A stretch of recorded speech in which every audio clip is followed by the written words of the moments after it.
The best faction of Andromeda's Edge is the Tolzeed Porters. This diverse group of traders are experts at shipping and transport. Unlike other trading consortiums, they are not strangers to the far reaches of the galaxy. They've been to Andromeda's Edge. They've seen the Alliance bases, these outposts, they've talked to leaders, and they've held the credits. The Edge is full of opportunity, and the Tolzeed Porters are hoping to control the bountiful trading that is certain to become the future of the Edge. Now, I've actually won as the Tolzeed Porters, and I say that with some distinction because I haven't won as every faction, but I really synced with the engine building and the resource management of this faction. There are aggressive factions in the Edge that are seeking to control via area control and dominate the board, but the Tolzeed Porters have a different kind of dominance on the board. They're super flexible. They can use all the Alliance bases and they can use them really skillfully. So we're going to talk about their powers, and we start with pick up and deliver. Whenever they launch to an Alliance base, and there are 6 of them, you can spend a credit or any 2 resources to move up the commerce track.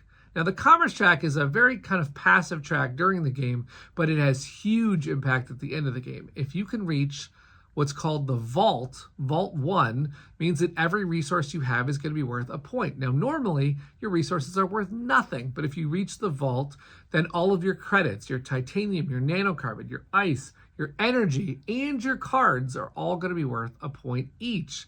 And if you can get to Vault 2, well, that's a game changer. In fact, there's already threads on BGG about how the commerce track is OP, and the Tolzeed Porters have direct access to this track. Even better than the Space Pirates that have to go pick fights, the Tolzeed Porters can go to any Alliance base and deliver. First half of the game, you're going to be focusing on getting those deliveries and making sure you lock up this track. And then at the end of the game, you can be generating a lot of credits and hoarding all those resources for a big vault score.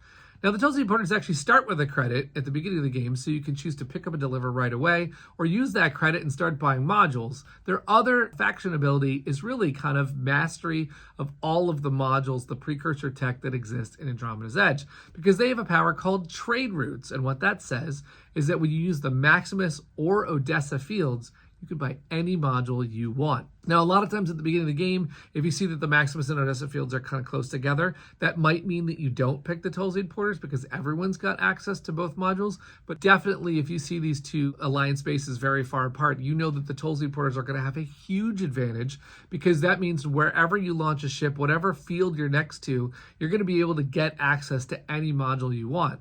Now, the Tolzeed Porters start with a benefit in Commerce and Civ, which means they're going to want to buy the yellow and the blue modules. Commerce definitely focuses on credits. The blue Civ modules actually has their own endgame bonuses. That's going to be huge for the Tolzeed Porters, is get those civilization endgame bonuses, because combined with the Vault, you're going to dominate. But every once in a while, you're going to want to pick up that industry module, that science module, and you're going to have access to those because you have trade routes, which means you do not have to get to the Maximus field to do so. And you're also going to have a lot of credits because of your special ship upgrade. If you get the Merchant SCARN, you get this amazing heavy cruiser. You know, it's beefy like a heavy cruiser, but it does not, this is very key, it does not have a shield. It's one of the only heavy cruisers in the game that doesn't have a shield. And it's fitting because it's a trade ship, so you're not going to necessarily want to get in fights with it, but what it does is, every time you launch the Merchant SCARN to an Alliance base, you have profiteering. You get a credit every time you go to an Alliance base with that ship. That's huge. You're going to get so much resources, and that syncs really well with pick up and deliver. Remember, with pick up and deliver, you can deliver a credit to go up the commerce track, and this ship is giving you credits, which eventually, when you get up the commerce track all the way, you can just bank those credits and use them to get whatever remaining modules you need. So my strategy with this faction is to stay out of fights and focus on the engine building part of the game. Because you can get any module from any field, and you can use any Alliance base kind of really flexibly, I definitely get a huge engine as soon as possible. Now, the things that you're going to want to build, if you're going to build anything, you're going to want to build spaceports because you're going to have conversion of resources. You're also going to want to build cities if possible because you're going to get up that Civ track. And like I said, you're going to be focusing on getting those end game modules. And if you can stay out of everyone's way, maybe get your, you'll get your Merchant SCARN, which can survive a couple of fights. You're going to stay out of everyone's way and just focus on, pick up and deliver and mastering the engine building of Andromeda's Edge. I absolutely love the Tolzeed Porters. They are a way that you can win this game peacefully.